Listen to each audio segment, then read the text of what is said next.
Fala pessoal, torcedor colorado.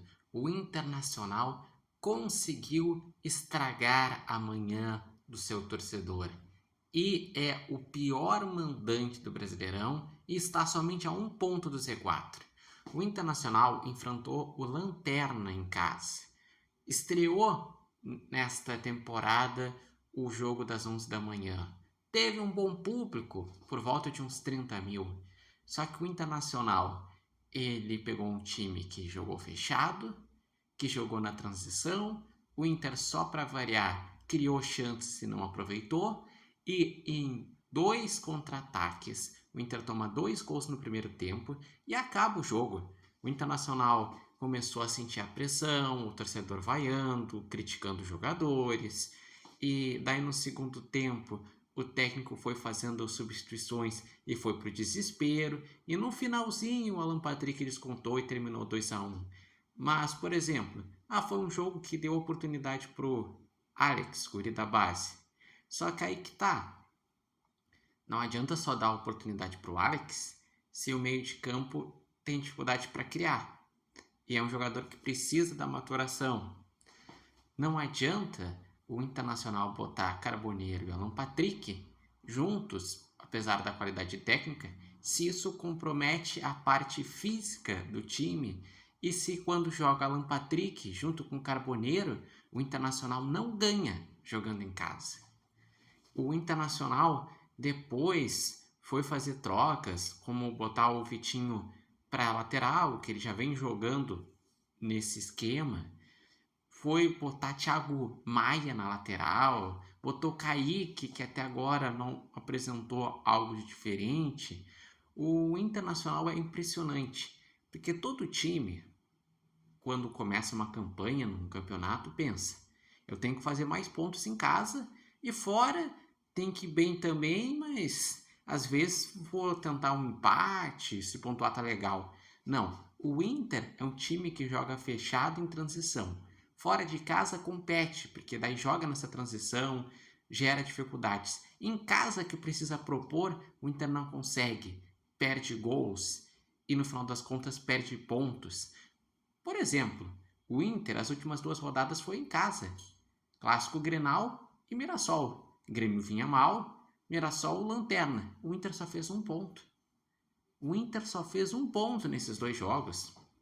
E o Inter só tem 5 pontos em 7 jogos como mandante. É uma campanha ridícula.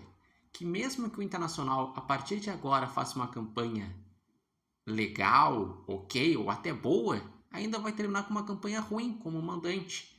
E isso sim pode fazer diferença, porque no momento o Inter está conseguindo fazer seus pontos fora de casa. O Inter tem 8 pontos fora de casa, é a 7ª melhor campanha como visitante. Mas até quando? Porque o Inter é limitado. Daqui a pouco o Inter para de pontuar fora de casa e daí lascou. Daí entra na zona de rebaixamento. O Internacional, a gente sabe que é um time limitado. Quando começou o ano, veio com aquela narrativa de o ano passado foi muito difícil, terminou brigando para não cair até a última rodada, mas vários jogadores podem buscar se recuperar. Trouxe um técnico que tinha características bastante interessantes e ofensivas, mas também bastante versátil, que já trabalhou com grupos mais limitados, tipo o Cruzeiro, na época que estava na Série B. Só que o Internacional, ele não melhora os seus resultados. Quando cria, não pontua. Tem que jogar feio para tentar pontuar. E mais do que isso, o Internacional é um time que tem um grupo limitado, sim. O Inter mal forma um 11 competitivo. Quem entra no segundo tempo é uma tristeza. Os jogadores que entram não agregam nada, basicamente. E o Inter é um time que tem a vantagem de focar no Brasileirão e na Copa do Brasil. Não tem competição internacional. Por exemplo, o Mirassol, que ganhou do Inter, tinha jogado contra o LDU lá em Quito no meio da semana, enquanto o Inter passou a semana treinando e pensando e começa com uma escalação ruim, mexe mal e tem uma atuação bizarra em casa. O Inter vai agora jogar na quarta-feira contra o Atlético, estreia na Copa do Brasil.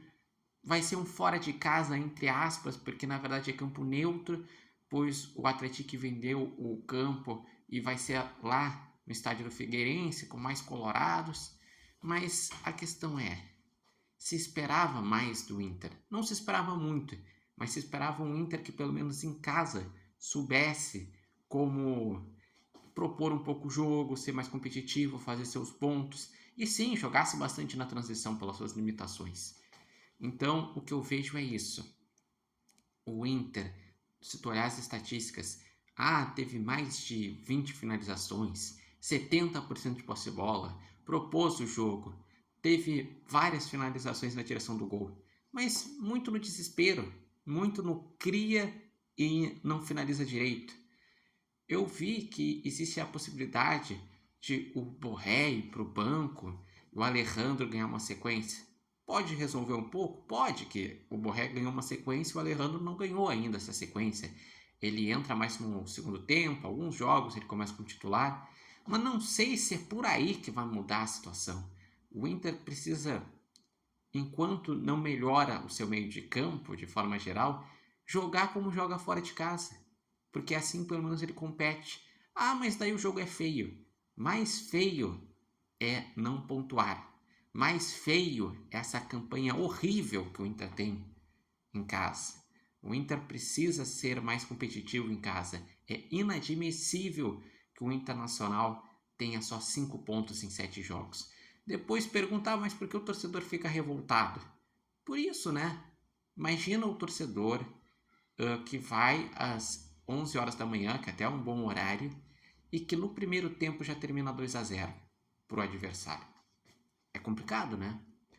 Pois bem, é isso. Diferente do que eu vejo no Grêmio, que se fala muito do treinador, eu não vejo que o principal culpado do Internacional seria o treinador. É a limitação técnica do time do Internacional, que é como principal culpado a diretoria que deu um grupo fraco. Só que para mim a parte do treinador que está errando é o esquema que está funcionando é o fora de casa. Então tem que também aplicar esse esquema em casa para pontuar mais, porque não dá para pontuar tão pouco. E vocês, o que acharam desse jogo? Como que viram essa partida e por que o Inter perdeu? Qual a expectativa para a estreia na Copa do Brasil contra o Atlético? Lembrando que esse vídeo tem um oferecimento de Barbearia Independência. Vocês podem acompanhar o Repórter Matheus Wolff no TikTok, no Instagram, no canal do YouTube Repórter Matheus Wolff. Mas agora tá perigoso. 1 ponto do C4. Tá em 14º. Tá no bolo dos times grandes que estão brigando. Pois começa ali com Vitória com 15 pontos.